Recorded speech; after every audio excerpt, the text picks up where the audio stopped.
Alors, mesdames et messieurs, je vais donc vous demander d'accueillir comme il se doit l'équipe du film. Ladies first, comme l'on dit. Donc, tout d'abord, Charlize Theron, Meredith Wickers.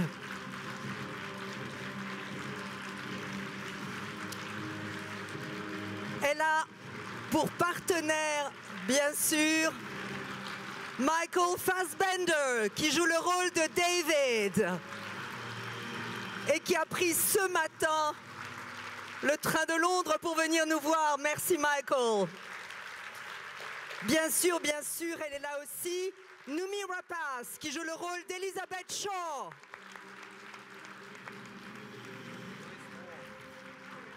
Et que vous venez également de découvrir il y a quelques minutes sur cet écran.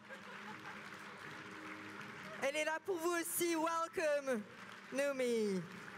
Et puis bien sûr, the mastermind behind it all, Sir Ridley Scott. Applaudissements, absolument.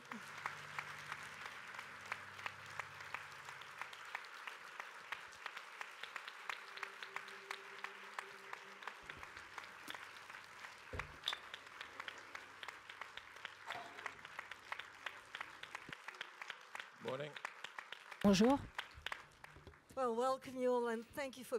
Bienvenue à vous tous et merci d'être ici à Paris. C'est un film tellement surprenant. Ma première question pour vous, Ridley Scott, le réalisateur.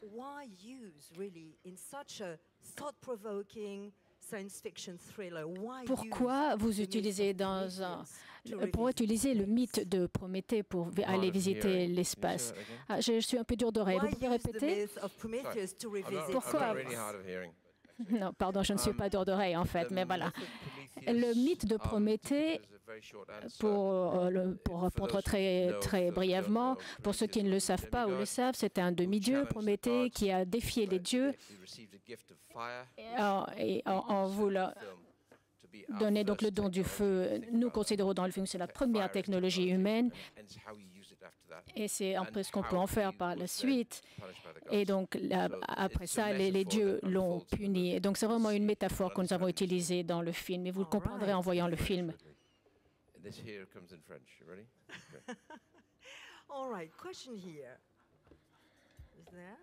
Première question dans le public.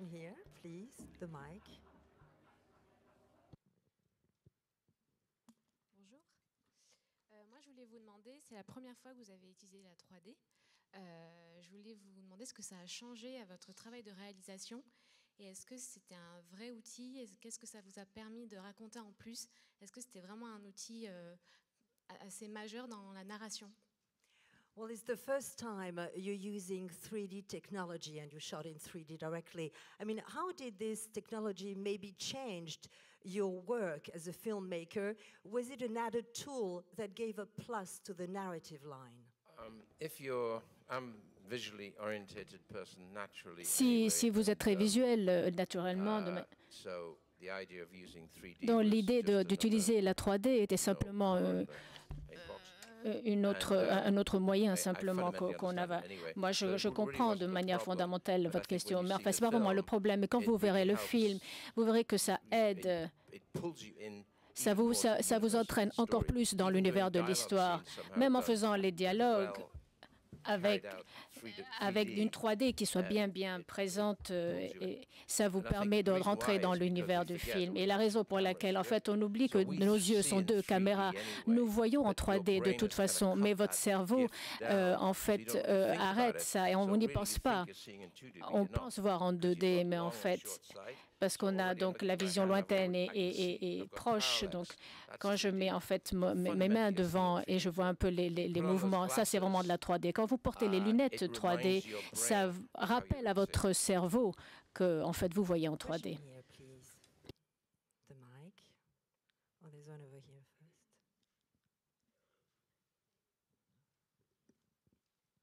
Hello.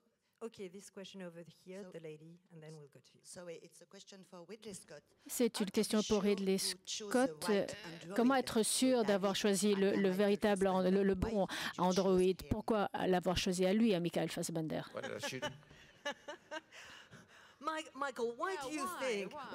Michael, pourquoi pensez-vous avoir été choisi pour jouer le rôle d'un androïde? On aimerait savoir. Parce que je suis peut-être assez... J'ai l'air d'un robot, je suis assez robotique, je ne sais pas.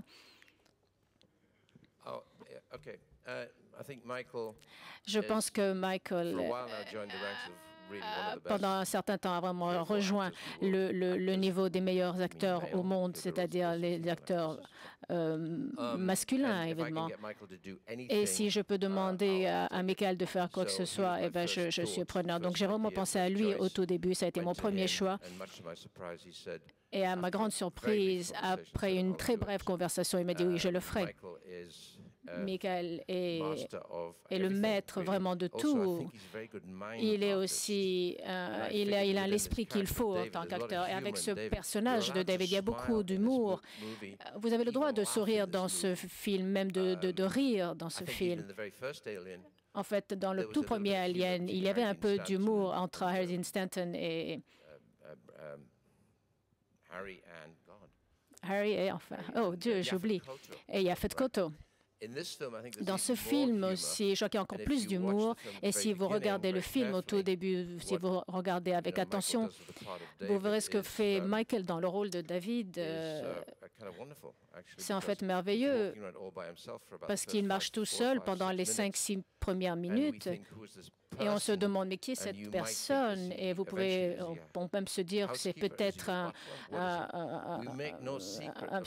serviteur dans la maison. En fait, on n'essaye pas de cacher en fait le fait que c'est un robot. Il n'y a vraiment aucune raison, parce qu'en fait, comme on est dans un genre de science-fiction, je ne voulais pas non plus en faire quelque chose de tellement particulier. Mais je voulais simplement me dire, parce que Michael était robot et qu'on le savait et qu'on l'acceptait, l'équipage autour de lui l'accepterait aussi. Même simplement un des membres qui ne l'accepte pas, parce qu'en fait, il n'est pas très à l'aise avec le fait d'avoir une création, une sorte d'une réplique d'un être humain autour de lui. Et bon, il y a toujours des petites chicanes entre eux en se demandant mais qui est lui, qui est cette personne qui l'a créé. Mais vous le verrez dans le film. Mais il y a de l'humour, mais après ça devient dangereux. Bonjour. A question here, please. Yeah. Oui, bonjour.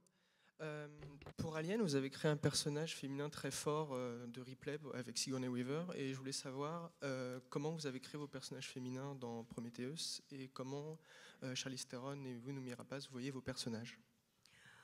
Well, I mean, in Alien, obviously, you chose a very strong female character, Sigourney Weaver. How did you work on, let's say, the female characters on Prometheus?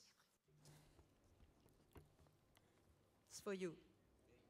And then we'll get to the ladies, in fact. So the comparison, you're booming. When you speak, I can only get half the information. Quand vous parlez, en fait, je n'ai que la moitié de l'information. Je suis désolée. En fait, il y a un peu un écho qui revient, un retour de ce mur. Est-ce que vous pouvez répéter, s'il vous plaît? Je pensais que c'était une question pour Noomi.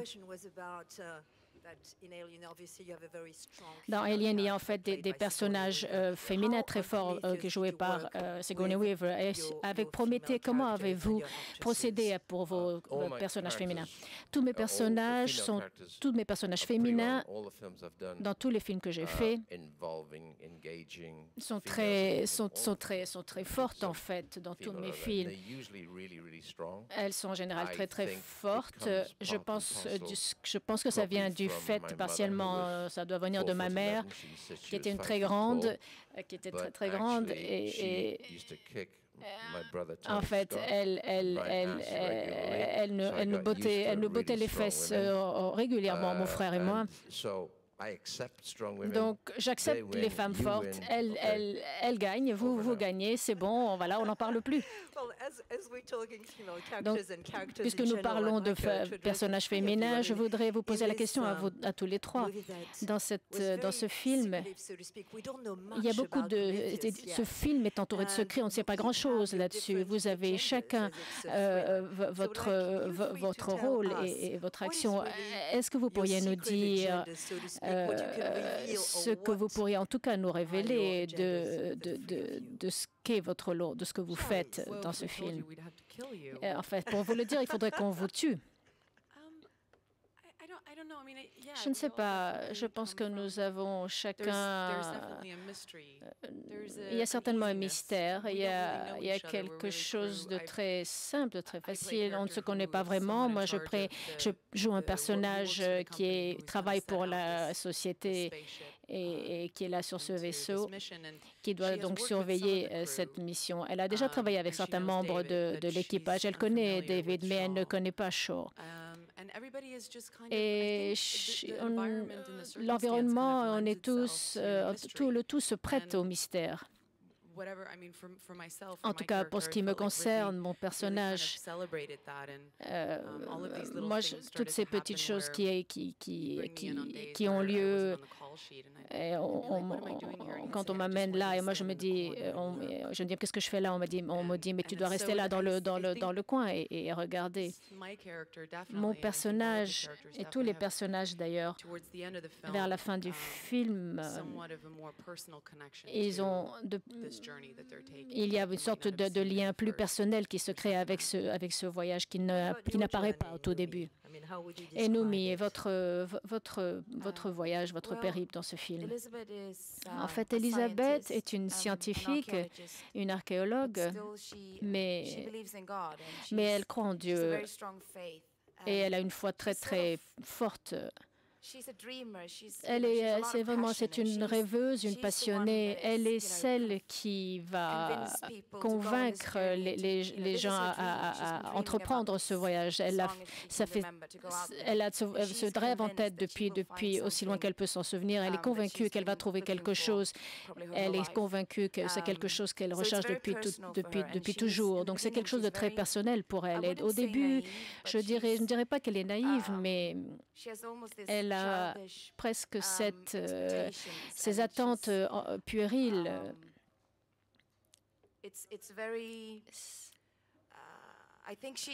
Je pense qu'elle est convaincue qu'elle va avoir toutes les réponses à tout ce qu'elle a toujours attendu toute sa vie. Et puis il y a des choses qui se passent dans le film. Et puis petit à petit, elle va se transformer, elle va devenir de plus en plus dure, vraiment une survivante.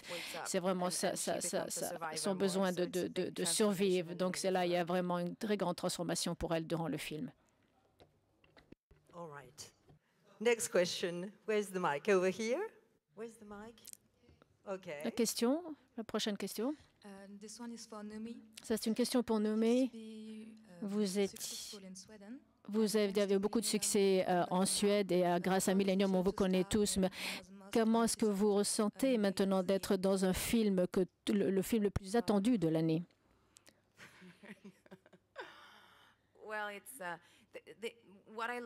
Ce que j'aime dans mon travail d'actrice, c'est de créer des films et de travailler avec ça. C'est vraiment ce qu'il y a de mieux, c'est le meilleur. C'est tout. Parce qu'il n'y a pas n'importe. Il faut toujours commencer à partir de zéro, peu importe ce que vous aviez fait avant, que vous aviez fait des rôles bien ou pas avant. Ce qui est important, c'est que c'est ce qu'on fait aujourd'hui et c'est ce qu'on va faire nous tous ensemble dans ce film. Peu importe si Ridley a fait des films et a fait les films plus extraordinaires pendant si longtemps, et Michael et Charlize aussi. Peu importe d'où vous venez, si vous êtes une grande star hollywoodienne ou bien une inconnue d'un autre pays, ce qui importe aujourd'hui, c'est ce qu'on fait tous ensemble. Et puis en fait, on oublie le monde autour de vous. Tout un peu semble disparaître parce que vous êtes une telle icône, Ridley. Et en fait, on oublie tout cela. Et en fait, on pénètre dans un autre monde tous ensemble et on travaille tous ensemble. Et quand on en sort, c'est là qu'on commence à réaliser que c'était une grande chose. Et là, je commence à me dire, j'aurais dû sentir la pression, j'aurais dû être peut-être plus nerveuse. Mais en fait, pendant que vous y êtes, vous ne le sentez pas. Parce qu'en fait, vous ignorez tout cela. Yes, the mic is here. Yes. Une question pour Sir Ridley, s'il vous plaît. Pourriez-vous nous dire un peu sur le lien entre Prométhée et Alien?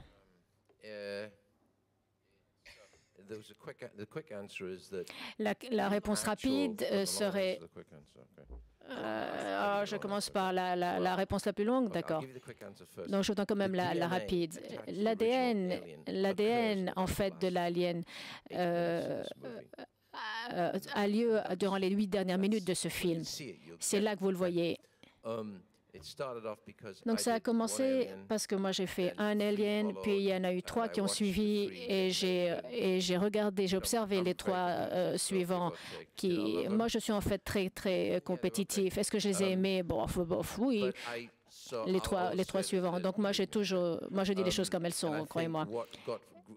Et moi ce que j'ai pensé, ce que Dieu a dû... Le septième membre de l'équipage était assez formidable et le cast que j'avais était absolument merveilleux.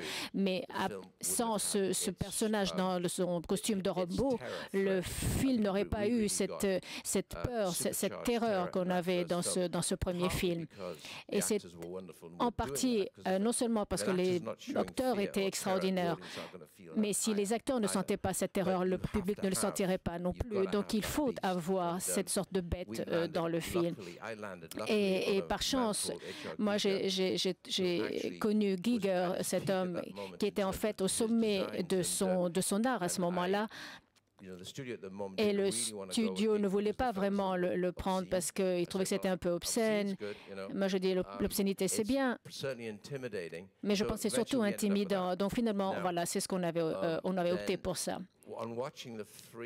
Puis quand je regardais les 3 films qui ont suivi le premier Alien, aucun d'entre eux n'avait posé la question fondamentale et moi ça m'a surpris parce que pour moi c'était quand même l'évolution qui devait se faire d'une histoire à l'autre et se dire qui était cet homme dans le siège. En fait, ce Space Jockey, je ne sais pas d'où vient ce nom, mais ce grand squelette qui était assis dans ce siège, il fallait se demander, mais qui c'était, d'où venait-il? Moi j'avais une sorte de ce que j'appelais un wagon de bataille. C'est un peu comme en fait c'est un croissant. Pour moi, ce vaisseau est un croissant. En fait, il s'est divisé, il ne s'est pas écrasé. Personne vraiment n'a répondu à cette question. Il y avait toute une nouvelle histoire qu'on pouvait démarrer là. Donc quand je suis revenue chez Fox il y a 3 ans, je leur ai dit, je crois que je voudrais... je n'aime pas utiliser le mot franchise, mais je leur ai dit que je voulais reprendre un peu cette franchise, en faire autre chose. Et ils ont accepté. Et j'ai commencé à écrire avec John Spate et par la suite avec Damon Lindelof. Et c'est intéressant parce qu'en fait, quand vous écrivez, comme vous le savez, c'est très organique. Quand je travaille avec des écrivains, c'est vraiment, on s'assoit durant des jours et des semaines à table et on est tout le temps là. Et en fait, on essaye vraiment de répondre à vos problèmes. Un matin, il y a 1 heure, à un moment, il y a quelque chose qui va se dire, on va se dire, tiens, je n'avais pas pensé à ça. Et quelquefois, c'était plus le fait d'éliminer certaines choses. Donc, graduellement, les choses ont évolué et se beaucoup éloignées d'Alien, et c'est ce qu'on appelle aujourd'hui Prométhée. En fait, la connexion, c'est vraiment ce petit fusible, et ça nous a amené à quelque chose de tout à fait différent. Bonjour, c'est une question pour Charlize. On vous revoit de nouveau sur nos écrans. Bon retour, d'ailleurs. Comment on peut passer d'un film aussi différent que Young Adult à Prometheus, par exemple? Comment on se prépare pour jouer aussi différemment dans des studios totalement différents, avec des réalisateurs totalement différents? Well, this is a question for you, Charlize. I mean, the lady was wondering how you prepare for such different parts. For instance, you just went from Young Adults to Prometheus. How do you prepare as an actress for such different roles with such different directors?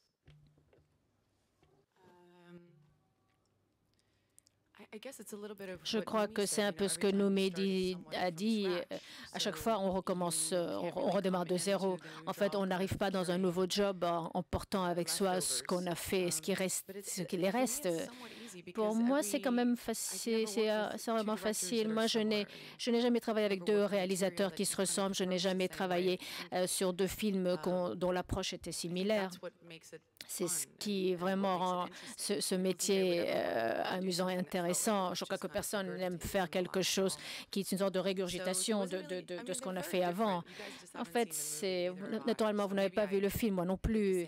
Donc peut-être que j'ai fait la même chose, qui sait, mais c'est en fait très différent. Et Jason Reitman n'est pas vraiment différent de Ridley Scott, mais c'est deux films tellement différents. Mais je pense qu'il y a vraiment une énergie qui nous porte d'un film à un autre. Enfin, c'est des films tellement différents. Pour moi, en tant qu'actrice, ce n'est jamais difficile. Il n'y a jamais de souci pour moi que les choses empiètent l'une sur les autres. Naturellement, il y a toujours des corrélations qu'on peut peut-être trouver, mais les circonstances sont tellement différentes. Et puis, je bois énormément, beaucoup d'alcool, ça aide beaucoup. Est-ce que c'est comme ça que vous vous préparez? En fait, on a tous beaucoup bu. Et c'est en fait en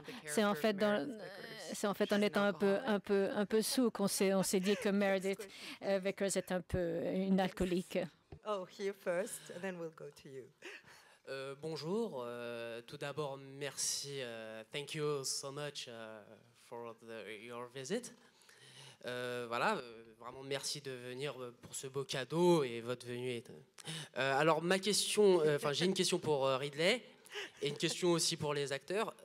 Ma question pour Ridley, c'est que vous revenez à la science-fiction 30 ans, jour pour jour, après Blade Runner. Comment on fait pour se remettre dans le bain de la science-fiction? Et ma question pour les acteurs, c'est comment c'est de bosser avec Ridley Scott? Qu'est-ce que ça fait d'être choisi par Sir Ridley Scott? Thank you. Well, loves the film, thanks for the gift of it and all that. So Ridley, the first part of the question was for you. I mean, almost day to day, 30 years after Blade Runner, how did you, in a way, immerse yourself once again into the world, the universe of science fiction? It's a job. C'est un job. It's a job. C'est un job. And I always relate now to the fact that et moi, aujourd'hui, j'ai vraiment foutu en l'air ma jambe gauche à cause du tennis et j'ai des prothèses. Et si je devais, et si je ne pouvais pas le faire, j'aurais tellement voulu être un tennisman parce que je trouve vraiment que c'est tellement extraordinairement bien. Donc en fait, je me prépare. Si vous ne vous exercez pas, faites à 30 ans. Moi, en fait, je me compare à un athlète. Évidemment, moi, je suis incapable de courir un 100 mètres parce que je bois beaucoup trop. Mais je m'identifie à ça. Il faut être prêt et il faut pouvoir rendre la balle le plus loin possible. Et c'est ce que je fais. Voilà, c'est comme ça que je me prépare. Peu importe si on parle quelle que soit la sorte le genre de film, que ce soit un film historique ou science-fiction. En fait, quand on revient vers le genre de science-fiction après 30 ans, je ne pense pas que je me dis, tiens, je reviens au bout de 30 ans. Ça, ce sont des choses qui appartiennent au passé. Moi, je suis très content de les avoir fait. En fait, quand j'ai fait Blade Runner, ça avait été quand même un désastre, mais 25 ans après, c'est quand même très satisfaisant. Je ne vais pas refaire un Blade Runner, mais je vais passer à la phase suivante. C'est vraiment le job que je fais. J'adore ça et je suis très chanceux de pouvoir le faire. Je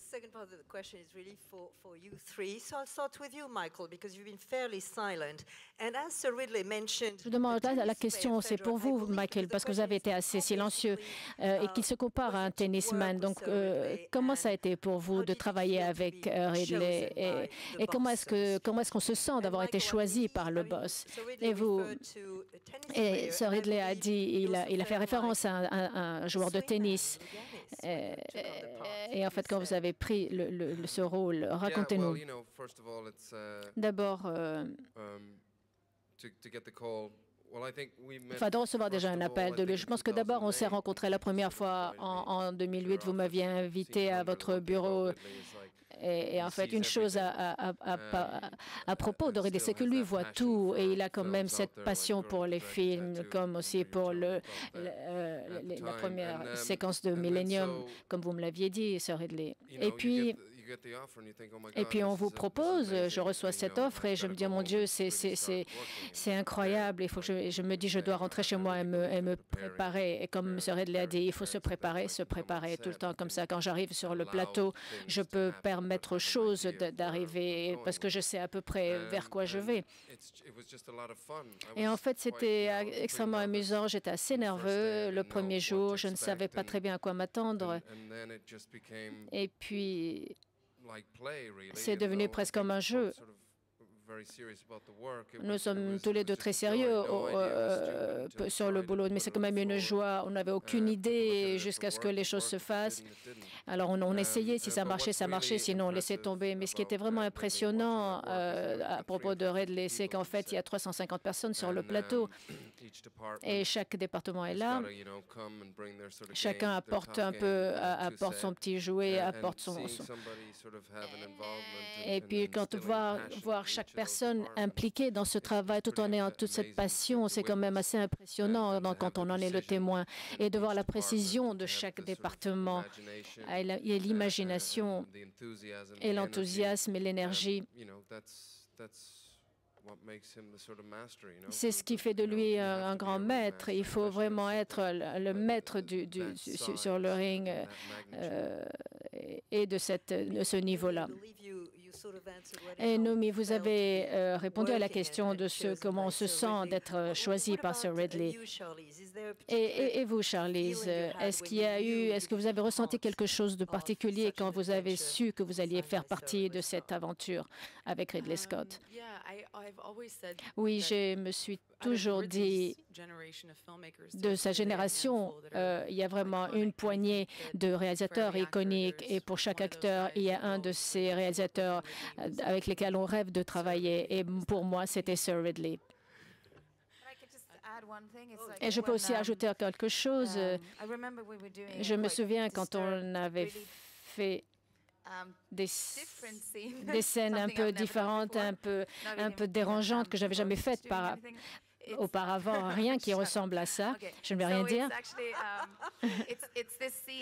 Cette scène est vraiment très dérangeante et assez bizarre. Et nous étions en train de travailler sur cette séquence depuis quelques jours. Et puis vraiment, c'était comme descendre en enfer. C'était très physique et mentalement, ça m'a vraiment bouleversée énormément. Et je me souviens, un jour, tu es venu et tu m'as dit, en fait, ce que j'adore, vous êtes tellement passionné et tellement impliqué dans l'action, dans les personnages. C'est comme vous les vivez. Moi, je faisais ces choses étranges et vous êtes venu, vous avez dit, est-ce qu'on fait une autre prise? Et il s'est dit, oui, allez, on y va, vite, elle est prête. On était vraiment en train de respirer en même temps. Je n'ai jamais senti que je portais la chose toute seule. J'ai toujours senti qu'on partageait les choses ensemble et qu'on les faisait ensemble. Et moi, je courais presque à moitié nue. Je ne sentais même pas que j'étais nue parce que c'est bizarre, parce qu'en fait, je toujours sentais que vous étiez là, toujours avec moi. Je n'ai jamais travaillé avec quelqu'un qui partage autant les choses. Moi, je pourrais rajouter aussi, en fait, on essaye de saisir des moments au cinéma. Quelle est la formule? Comment est-ce qu'on fait? Je ne sais pas. C'est vraiment, il y a des petits moments à l'intérieur d'un film ou au cinéma qui font les films. Peut-être que le tout n'est pas consistant, mais il y a simplement ces instants, ces moments. Il y a beaucoup de réalisateurs qui ne le voient pas, ou des acteurs qui ne le voient pas. C'est des choses qui sont là dans le sens. Mais Sir Ridley est très, très, très attentif. Il le sent, il le voit. Il le voit chez l'acteur. Quand il y a quelque chose de spécial qui va probablement arriver. Et pour cela, il faut être vraiment, vraiment en phase avec nous. Et comme je disais, je regarde à tous les départements qui étaient là, que ce soit les costumes, le maquillage, chacun était là et c'était assez extraordinaire.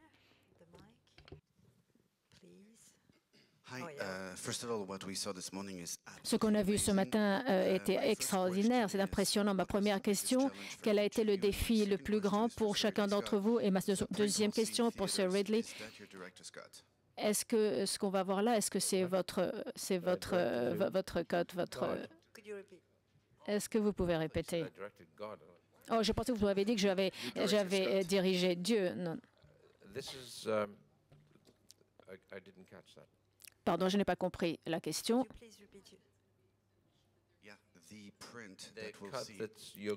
Ce que vous allez voir au cinéma, est-ce que ce sera... Oui, c'est toujours, c'est toujours ma décision à la fin. Si le film va avoir la chance d'avoir une suite et le fait que vous puissiez acheter un jour un DVD qui avait cette merveilleuse technologie, parce qu'en fait on a tous les extras pour comprendre comment est-ce que le making of, comment le film s'est fait. Et ça nous donne la possibilité de montrer qu'il y avait en fait des séquences qu'on n'avait pas incluses, mais celles qu'on a gardées pour le cinéma, c'est vraiment ce que je pensais être nécessaire. J'ai fait une seule fois une erreur, je pense c'était une seule, quand j'avais vraiment arrêté le film un peu trop tôt. Mais j'avais enlevé 17 minutes d'un film, ça ne l'a pas vraiment gâté, mais en fait ça a un peu changé. Là, vous avez une très bonne version. Je pense que sans les crédits de fin, qui sont 3-4 minutes, c'est 1h59 minutes. Donc c'est très serré et c'est comme ça que ça devrait l'être. Et je voudrais rajouter avant de terminer, quand je recherche des acteurs, moi j'ai un don pour le casting et en général je me suis préparée, je ne sais pas vraiment qui je veux, mais ça ne sape en rien mon travail de recherche d'acteurs parce que je sais ce que je cherche. J'ai un très bon directeur de casting qui est très bon pour toutes les négociations, mais moi je recherche les gens comme ces 3 acteurs qui sont là avec moi sur scène parce qu'il y a 3 pensées différentes et qu'il y a trois acteurs qui ont les pieds bien sur terre. La plupart des films sont tous des antithèses, vraiment. Je ne sais pas ce que vous faites pendant 3 mois et demi en train de rechercher des acteurs. Moi, je crois que je me flinguerais. Moi, j'aime répéter autour de la table avec les gens avec qui je me sens très à l'aise parce qu'en fait, quand je les choisis, je ne parle même pas de leur rôle. Je discute avec eux. Je voudrais les connaître en tant que personne. Et quand ils s'ouvrent à moi, là, je me dis, c'est bon, ils sont assez relaxés. On peut parler de leur rôle. Donc, d'abord, je les amène à parler d'eux-mêmes. Et une fois que je comprends et je comprends comment est-ce qu'ils raisonnent. Je sais qu'ils savent lire, mais bon, ça après on peut être déçu. De choisir des gens comme ces gens, ils vont aller rentrer chez eux et ils vont se préparer et ils vont arriver sur le plateau avec leurs idées et ils vont me dire, tiens, j'ai pensé à ça, qu'est-ce que tu en penses? Voilà ce que je recherche. Mon job, c'est d'être là, de ne pas être là avant et pendant que je filme. Je voudrais être surpris par ce qu'ils font. Moi, j'essaie de saisir les moments qui n'ont même pas été discutés avec nous, mais je saisis ces moments durant le tournage et je les prends. C'est ça le cinéma, c'est ce qui le rend intéressant. C'est à vous donc, lourde responsabilité. Est-ce que le mythe de Prométhée était là au début, depuis le début de l'écriture? Est-ce qu'on peut attendre vraiment une fin un peu particulière? Et est-ce qu'on peut imaginer que vous êtes inspiré d'autres rôles que vous avez joués, Michael, vous, pour ce rôle-là? Non, pour être honnête, je n'ai pas regardé aucun des films Alien avant je les avais vus auparavant, mais pour une raison que je ne sais pas, j'ai décidé de ne pas les revoir avant d'aller sur le plateau. On avait d'autres idées. J'ai revu Blade Runner. Il y avait quelque chose au niveau des réplicants que je trouvais intéressant. Dom Sean Young, le personnage de... Mais pour l'inspiration de mon personnage, on a discuté avec Sir Ridley et puis il m'a dit, je voudrais que vous voyiez Lawrence d'Arabie. Et je voudrais que vous voyiez le film The Servant avec Dirk Bogarde. Et j'ai revu le film avec David Bowie, The Man Who Fell to Earth. Et puis je me suis dit, il y a vraiment des images quand vous lisez le scénario. Il y a des personnages, il y a des choses qui vous viennent à l'esprit. Et c'est un peu comme ça que j'ai essayé d'approcher mon personnage, pour pouvoir apporter quelque chose de tout à fait différent. Je ne voulais pas être influencé par ce que les autres avaient fait dans les autres Aliens.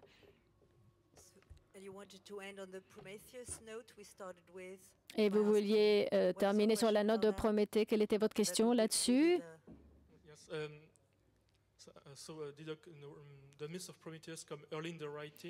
Le mythe de Prométhée est là depuis le début.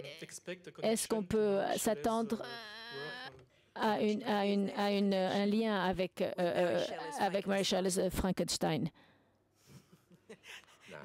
Non. Le mystère va rester entier jusqu'à ce que nous puissions découvrir tout le film. Merci beaucoup d'avoir été avec nous ce matin. Merci Sir Ridley Scott d'être revenu à la science-fiction.